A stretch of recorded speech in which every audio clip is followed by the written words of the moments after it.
DS judicial academy minor act पर Bihar APO में अपने छात्रों का सदैव सहयोग करती रही है। करप्शन एक्ट पे हम 2 क्वेश्चन का आंसर आज बता चुके हैं। हम तीसरे क्वेश्चन का आंसर आपको बताने जा रहे हैं। वो क्वेश्चन है कि जब कोई करप्शन एक्ट में प्रोसिक्यूशन चलाया जाएगा, उसकी पूर्व मंजूरी सरकार द्वारा लेनी पड़ेगी। कॉग्निजेंस तभी होगा, नहीं तो अनावश्यक किसी को हरस करने की अनुमति नहीं दी जाएगी। तो इस संबंध में सेक्शन 19 करप्शन एक्ट में जो व्यवस्थाएं दी गई हैं वो आइए अध्ययन करें। 19 में जो व्यवस्थाएं दी गई हैं, करप्शन एक्ट की धारा 7, 10, 11, 13 और 15। धारा 7, 10, 11, 13 और 15, इनमें जब भी कोई अपराध दंडनीय किया जा रहा है तो किसी भी लोक सेवक को कोई परेशान ना करे, इसलिए व्यवस्था की गई है कि अगर वह संघ सरकार का आदमी है तो संघ सरकार की अनुमति लेने के बाद ही स्पेशल न्यायाधीश कॉग्निजेंस लेंगे। सेक्शन 19 में व्यवस्था है।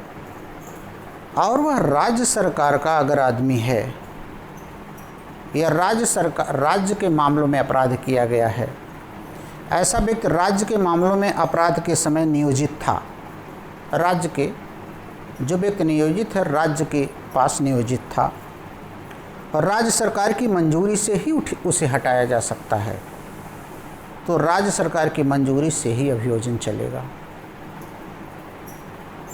अगर संघ के मामलों में नियोजित है यानी जो रिटायर हो गए उनको भी प्रोटेक्शन है, तो संघ सरकार की मंजूरी से ही वह अभियोजन चलेगा उस पर। एक तीसरा भी व्यक्ति हो सकता है कि ना तो केंद्र ना तो राज्य हो, लोक सेवक में आ रहा हो, तो जो व्यक्ति उसको हटाने के लिए सक्षम है उसकी मंजूरी से अभियोजन चलेगा उस पर। तो सरकार के कर्मचारियों को, लोक सेवकों को अभियोजन करप्शन एक्ट के अधीन चलाने के लिए जो करप्शन एक्ट के सेक्शन 7 में, 10 में, 11 में, 13 में, 15 में अपराध में अभियोजित हैं, ए पॉइंट केंद्र सरकार द्वारा नियोजित या हटाए जा सकते हैं तो उनकी अनुमति से, राज्य सरकार द्वारा नियोजित और हटाए जा सकते हैं तो राज्य सरकार की अनुमति से, चाहे पदस्थ हों चाहे रिटायर हों, करप्शन एक्ट में मुकदमे चलेंगे। तीसरे वे व्यक्ति हैं जो किसी अन्य दशा में आते हों, उनको वह सक्षम प्राधिकारी की अनुमति से जो उसे हटा सकता है, करप्शन एक्ट में केस चलेगी। स्टेज फॉर प्रोसिक्यूशन यानी सरकार से अनुमति लेने के लिए स्टेज क्या होनी चाहिए। बिना मतलब कोई कार्रवाई करते रहिए, सरकार के पास जब एक रीजनेबल है कि मुकदमा अब चलने की स्थिति आ गई है तभी आप अनुमति लेने के लिए जाइए। तो सरकार के पास अनुमति लेने का स्टेज क्या होनी चाहिए। अनुमति लेने का स्टेज ये है, अनुमति सरकार के पास लेने के लिए आवेदन तभी दिया जाना चाहिए जब सक्षम न्यायालय में एक कंप्लेंट दाखिल कर दिया गया है, कोर्ट के अंदर एक कंप्लेंट आ चुका हो और वह कंप्लेंट 203 में खारिज ना हुआ हो। कोर्ट में कंप्लेंट आ चुका हो और उसे खारिज ना किया गया हो, तभी आप ऐसी अनुमति सरकार को देखो। सरकार के पास बहुत सारे काम हैं, अनावश्यक रोज़ एप्लीकेशन पड़ा रहेगा तो सरकार काम कैसे करेगी। तो कंप्लेंट दायर कर दिया गया हो और कंप्लेंट 200 में खारिज ना हुआ हो, सरकार क्या करेगी। सरकार ऐसी अनुमति देने से पहले उस लोक सेवक को सुनेगी, नेचुरल जस्टिस सुन करके ही उसके खिलाफ मुकदमा दायर करने की कॉग्निजेंस की अनुमति देगी, संज्ञान की अनुमति देगी। लेकिन सरकार इसका दुरुपयोग ना करे, अतः सरकार को 3 महीने का टाइम दिया गया है। 3 महीने के अंदर वह ऐसी अनुमति प्रदान करेगी। कोई विशेषज्ञ से राय वगैरह लेनी है तो 1 महीने का एक्स्ट्रा टाइम सरकार को दिया जा सकता है। 1 महीने का एक्स्ट्रा टाइम, फिर अनुमति वो उस पर देगी।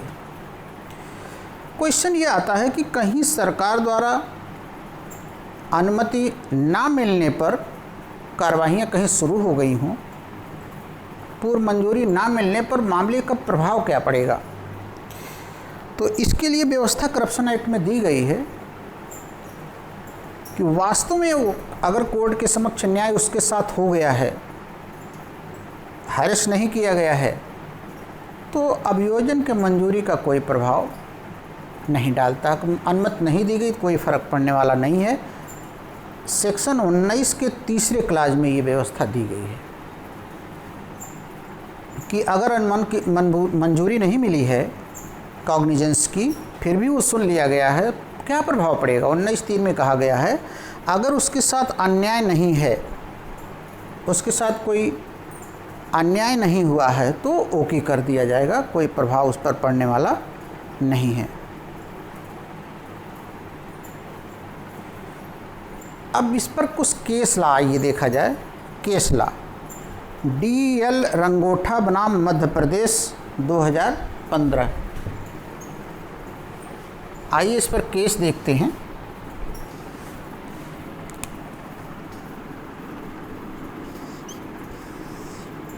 DL रंगोठा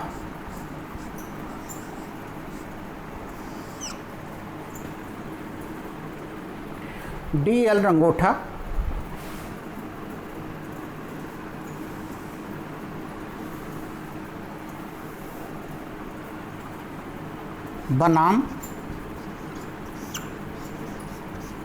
मध्य प्रदेश। DL रंगोठा बनाम Madhya Pradesh 2015 supreme court. 2015 supreme court. DL रंगोठा बनाम state of MP 2015 supreme court. इसमें कहा गया कि गवर्नमेंट एक बार अगर परमिशन दे दी है कॉग्निजेंस के लिए, सरकार की तरफ से आ गई है परमिशन, तो परमिशन वापस नहीं ली जा सकती।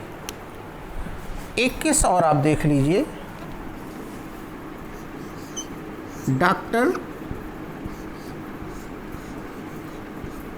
राकेश धर त्रिपाठी